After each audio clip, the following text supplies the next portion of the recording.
Yo, what's good, everybody? This is your boy, Double R, Ray Marz, back one more time with this Thursday, December the 17th, 2009 edition of the Backstage Pass on the official YouTube home of your favorite independent wrestler and mine, Double R Marz. Coming at you live today from a little room in my house that I like to call the Shrine. The sports room, if you will. I'm going to move my big head out of the way for a quick second. By the way, I know you dig the fact that I'm rocking the Santa hat 2 shows in a row. Oops. Knocked the laptop over there. We can't afford to break that because that's how I'm filming the show. Until I get a camera. You're listening to Santa Claus and need a handheld camera for Christmas. So I can start filming my wrestling matches too, now that I think about it. Plus I can get better video quality on the Backstage Pass than webcam. But anyway, I'm going to move my big head here for a minute so you can see the awesome Derek Jeter career highlight plaque we got in this room. I know you see is Yankees in the shot here, but we got a lot of New York Giants, New York Knicks, New Jersey Devils stuff strewn around in here. Muhammad Ali is a big part of this room as well. And, oh yeah. Oh, one more thing here. This is from my uncle who lives in Tennessee right here. Go Titans! Just saying. We got a lot of cool stuff here. We got the 99 World Champion Yankees, the 96 World Champion Yankees, Don Mattingly. My boy, future first ballot Hall of Famer, Mariano Rivera. Up in the top center, the sun's glaring out Joe DiMaggio a little bit, but it's all good. Now, there's a reason I'm broadcasting the show from the sports room today. There's a method to the madness. And that's because here in the Backstage Pass, I don't feel like I should be restricted to just talking about wrestling. I mean, a lot of people watching may not be interested in wrestling, although you should be because this is the main purpose of the show, is to keep you all up to date with my pro wrestling career. But this is also an avenue that I wanted to use to talk about whatever is on my mind at a given moment, and I'm talking about sports today, if that's cool with all of you. If it's not cool with all of you, then tough nuggets, because I'm talking about it anyway. Before I continue, I just want to check something out real quick. I don't know if anybody else watching is catching this right now, but look into my shades. That's right, I'm rocking the shades indoors. You dig? Kind of looks like the outline of Star. Yeah, I'm filming this from my MacBooks. You got those big bright squares in the middle. Webcam. Anybody else see the outlines of stars in the shades? It's only fitting because you're looking at the next big professional wrestling star in the making right here. Anyway, I just wanted to point that out because I thought it was kind of cool. A lot of people might not know this about Double R Marz, but went to Monmouth University, majored in communication with a TV radio concentration, and during my time there, I became executive producer of Monmouth University's sports television show, The Extra Point. We covered Monmouth sports, professional sports. Your boy Double R did it with the best of them. So, yeah, I mean, I know what I'm talking about when it comes to certain things regarding professional sports. Fantasy football is also one of my strong suits. I know it's a little late now, but the show is still running around the summertime of 2010, fall, winter football season. You can come to your boy Double R if you want help with your fantasy football stuff, because I'll be able to help you out like I'm helping myself win money all season. Got my championships coming up in a couple of leagues. Anyway, a couple of things sports related felt like talking about today. First being a big game between the Indianapolis Colts and the Jacksonville Jaguars tonight at 8:20 Eastern Standard Time on the NFL Network. Colts favored to win by 3. For those of you betting on the over-unders, total is 43 points. Your boy Double R is an avid sports bettor, just so you know.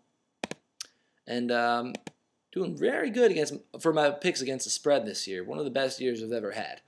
So, let's get to this game. The only problem I think I have with this game is that it's being broadcast on the NFL Network. First of all, no one can watch the NFL Network because some cable companies don't carry it.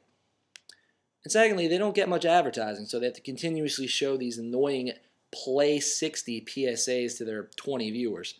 I mean, seriously, if I have to see Mario Williams kidnapping that poor kid one more time, I'm going to freaking snap. Anyway, about the actual game, big divisional contest. Colts already clinched home field advantage, but they're going to play their starters anyway, according to Jim Caldwell, the coach. Well, actually, Peyton Manning's the real head coach of that team. Just happens to be a player coach. But if the Colts play all their starters, Jacksonville's in trouble because their defense is terrible. Their secondary is a mess. They do get Rasheed Mathis back, but that's not going to help much. Peyton Manning still passed for 300 yards against Jacksonville earlier in the season with Mathis in the lineup. Jacksonville's offense is going to have a couple problems. First of all, Jack Del Rio, for some reason, refuses to give his best player, Maurice Jones-Drew, and my fantasy running back, enough carries. It's gone on for a couple weeks now, and for some reason, he gets most of his rushing attempts when the team is losing. David Garrard's committing a lot of turnovers, leads the league in fumbles. Mike Sims-Walker is playing on one leg. Plus, the Colts have a decent secondary, and they should be able to shut down whatever aerial attack Jacksonville may be able to muster. I don't really have the confidence in the mental capacity of Jack Del Rio and Dirk Coater, if that's how you say his name, to give Jones-Drew the ball more than 30 times, which is the only way Jacksonville's going to win this game. But not so fast. For anybody who follows the NFL as much as I do, you'll realize that these Colts-Jaguars games are always pretty close. And this is a huge game for Jacksonville. They're still alive in the wild card hunt. They hate Indy. They would like nothing more than to knock them off the path towards the undefeated season. 13 seems to be the unlucky number for the Colts because last time the Colts started the season 13-0, they lost their first game of the season, game number 14, to Peyton Manning's arch nemesis, Phillip Rivers, and the San Diego Chargers. By the way, the one team the Colts are praying they don't ever have to see in the playoffs for the 2009 season because Peyton Manning and 3-4 defenses are not good friends.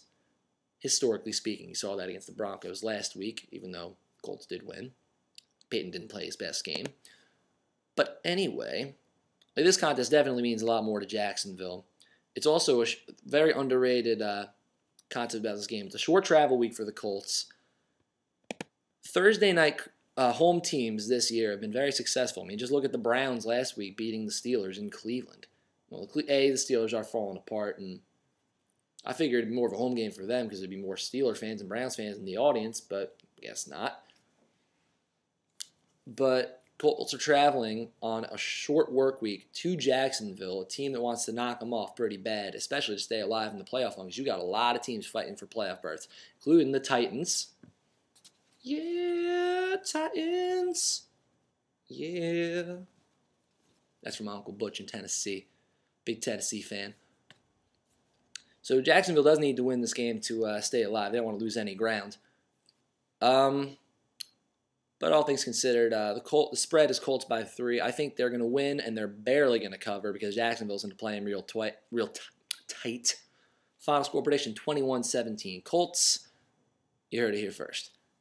Of course, I got some fantasy players going in a few leagues and championship games and playoff games. Maurice Jones-Drew is one. I would not start Mike Sims-Walker. He's playing on one leg. Reggie Wayne, obviously, start him if you got him. All the Colts skill position players, you want to start them. Yep. Also, real quick in the world of sports, very sad day for another playoff-bound team, the Cincinnati Bengals. Bengal wide receiver Chris Henry, as a lot of you know, died this morning, 6:26 a.m. He suffered some serious injuries after he came out of the back of a pickup truck, apparently following a domestic situation. In critical condition all last night, passed away this morning, 26 years old. And he's one of those guys that he was always a problem child for the Bengals in West Virginia, but he was really starting to turn his life around. And it's really sad that his life ended the way that it did because he was finally starting to turn his life around, and then all of a sudden that happened. So obviously my prayers with the family, the Bengals organization, who got a lot to play for now for the rest of the year.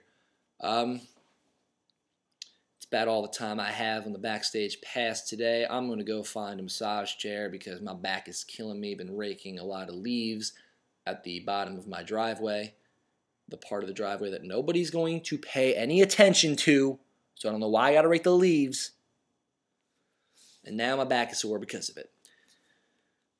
Thank you for tuning in to the Backstage Pass. Be sure to keep checking back for updates. And if there's anything you want to ask me about, anything you want covered, you want a live music performance, I'll give you that. Just let me know. And your boy Double R, I'm a people person. I'll be able to accommodate your requests. But until next time, this has been Double R Marz, the Backstage Pass.